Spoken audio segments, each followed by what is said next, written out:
3. Good evening, everybody. I am going to do a short presentation on fall assessment and prep for you folks, just as a couple of reminders.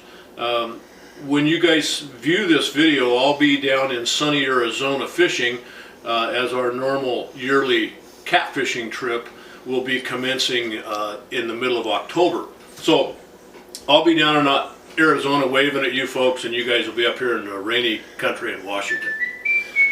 The first thing you want to do is you want to assess what you have. Look at your hives, look at the overall health, look at the positioning of them, where they're at. The other thing is look at the numbers of bees. Look at how many bees in your colonies.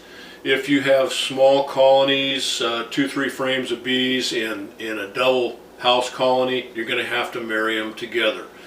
You want to assess their weight by merely picking up and tipping the hives. You should have a 50-60 pound minimum. Better if it's 70 or 80. And if you haven't already been feeding, you should be feeding 2 to 1.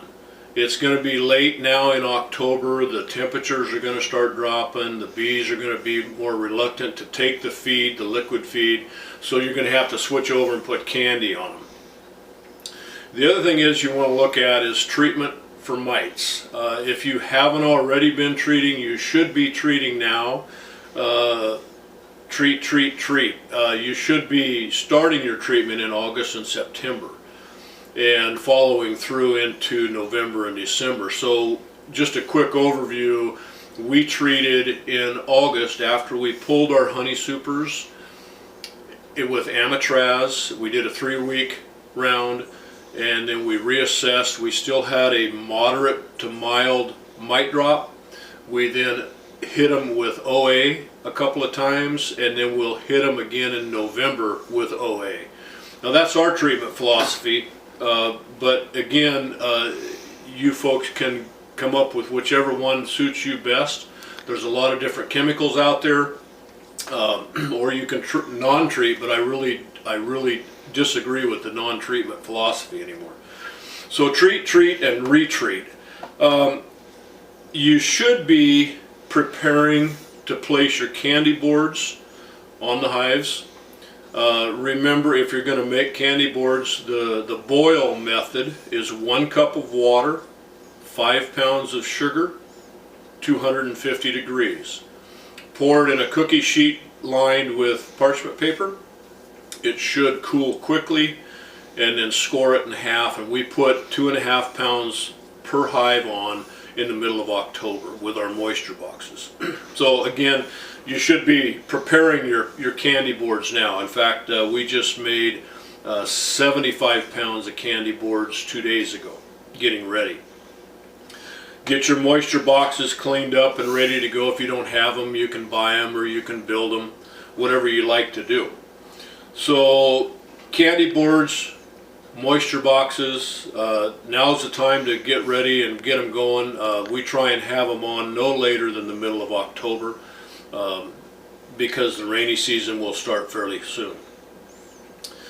Make sure that when you make your candy boards, it's kind of a good idea to sit down and make a whole bunch of them, because you're going to check every 6 weeks roughly through the winter to feed the bees again. So about every 6 weeks on a mild winter, you're going to have to place another candy board in the hives.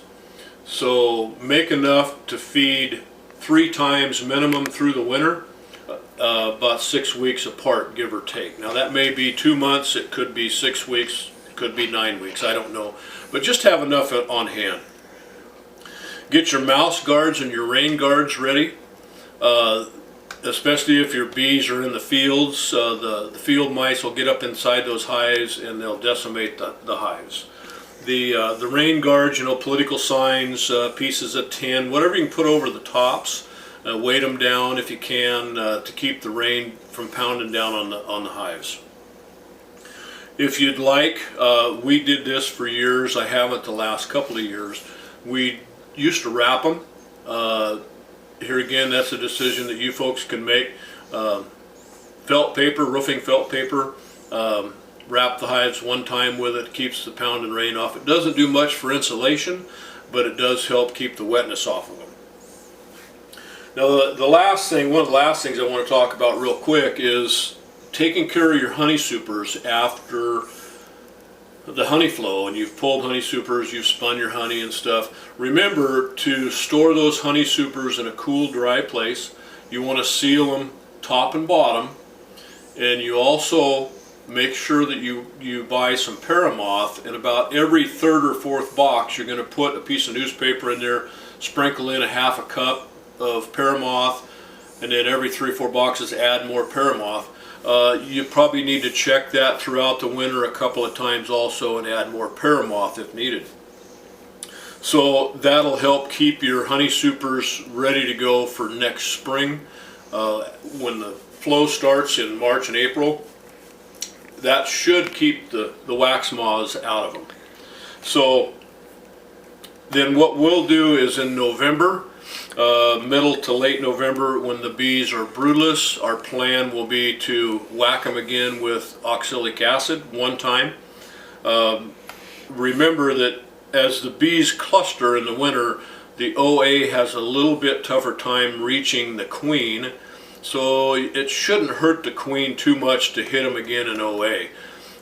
So just quickly to recap, assess what you have. Look at the numbers of your bees and their general health. If you have a small colony, marry it in with another colony, a larger colony. Assess their weight, 50-60 pound minimum, 70-80 is better. If you haven't already been feeding, you should be, 2 to 1. Treatment for mites, as always, should be ongoing, starts in August through September, and then again November, and then we probably might even hit them again in early spring. Prepare your candy boards and place them, get ready to put them on. Get your moisture boxes cleaned up or purchased. Your mouse guards and rain guards, very important in this wet weather we have. If you'd like, wrap your hives, if you'd like. And then taking care of your honey supers. It all starts now. It should have started 2 months ago for fall and winter prep. So again, we'll hit them again in November for OA, and then we'll hopefully make it through till spring with new hives. So I'll be down in Arizona having fun, fishing. You guys enjoy the weather, keep your umbrellas tight and the bees dry, and we'll talk to you soon.